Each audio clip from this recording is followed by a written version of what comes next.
Hey, what is up everybody? This is Jason with devslopes.com, and in this video we're going to take a little bit of a deeper dive into SASS so we can get a better understanding exactly what it is.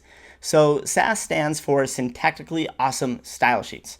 Alright, and if we visit SASS's official website in the documentation, their definition of SASS is the most mature, stable, and powerful professional grade CSS extension language in the world. Wow, that is a mouthful. So let's dive in and kind of understand what this definition means. So SASS is completely compatible with all CSS versions out there. And what that means is SASS has all the CSS available libraries to it that you would find in CSS 1, 2, and 3. Now, SASS is also incredibly feature rich, all right? They actually boast that they have more features and abilities than any other CSS extension in the world, all right? You have things that you're able to use like extensions, mix-ins, variables, imports, lots of powerful features that are available to you through SASS. SASS has been actively supported over 9+ years. All right, they've got a large development team to keep SASS fresh and up to date. And it is also one of the most widely adopted CSS extensions in the world. All right, a lot of professional companies were finding that over and over and over that they're using SASS as their premier CSS extension. So what that means for you is as you take SASS and you begin to learn it and take it to the next level, this is a skill that is so widely adopted in the programming industry that it's going to be very helpful and very useful to you. SASS also has an endless amount of frameworks that have been built in SASS to support SASS. And if you don't know exactly what I mean by a framework, think of HTML, all right? And then you have a third-party framework like Bootstrap 4, for an example. And Bootstrap 4 has all these pre-built libraries and classes available to you, and it makes building HTML a lot quicker and more robust. Well, these frameworks that are available for SASS, it's the same concept. So SASS is already a lot faster to type in and more powerful way to create CSS. And then on top of that, you've got these frameworks that make it even more powerful. And some of those frameworks include Compass, Bourbon, there's also Suzy, and a couple more just to name a few. Now, I mentioned earlier that SASS is a CSS preprocessor. Well, what exactly does that mean? Well, if we were to jump on Google and do a search for it, for a preprocessor, would find a definition similar to this. A preprocessor is a program that processes its input data to produce output that is used as input to another program. That could be a little confusing. So let's simplify this a little bit. Basically, a preprocessor is a wood chipper.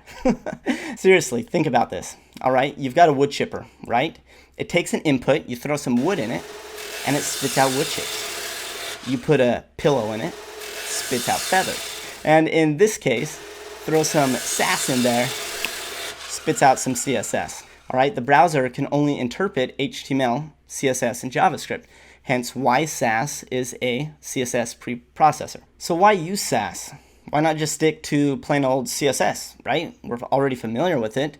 Well, I'm sure after working with CSS for a while, you've noticed that it's very easy for CSS to start getting messy. Very easy for it to kind of start falling apart and things getting unorganized and looking really cluttered with all those classes copy and pasted all over the place, right? Well, SASS is awesome. SASS is really, really clean, all right? And it helps us get our projects under control, and it is so easy to organize our CSS. And when we use SASS, we don't have to type as much as we do with CSS. We don't have to use those redundant curly braces and the semicolons.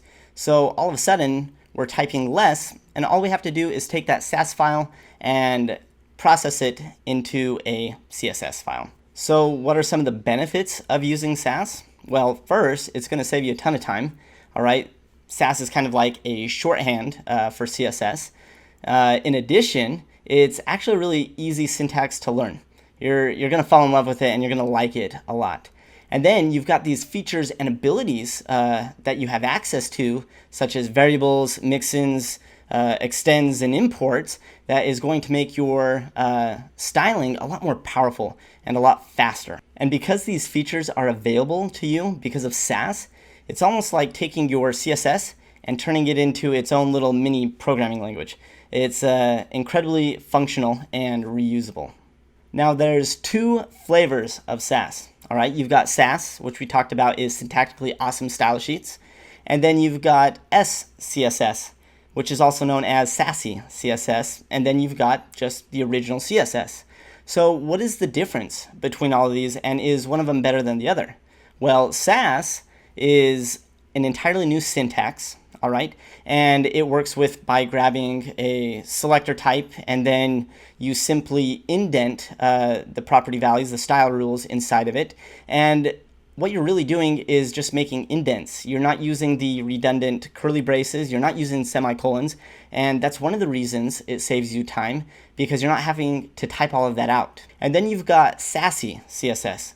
Now, Sassy CSS is very similar to CSS, actually.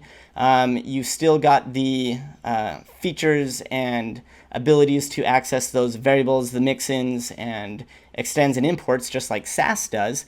But the syntax is very, very similar to CSS. All right, you're using curly braces and you're using colons to close things. All right, and then you've got plain old CSS, and we already know what that is. Now, the last thing that I want to touch on is less CSS. Less is another extension of CSS. All right, it's a CSS preprocessor, and there's a couple of differences here.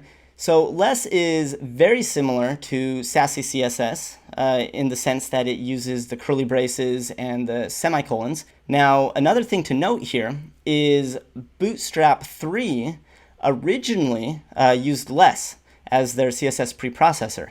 So their whole framework like library, underneath the hood was using less. Now recently, Bootstrap 4 Alpha has been released, and Bootstrap made some major changes. They completely kicked out less and they embraced SASS. So that's saying a lot, and it kind of goes back on what I said earlier, that SASS is the most widely adopted CSS extension language out there. I hope you got a better understanding of what it is, and I hope you're stoked to learn it, and we're going to have a lot of fun with this. So that's a wrap. Let's move on.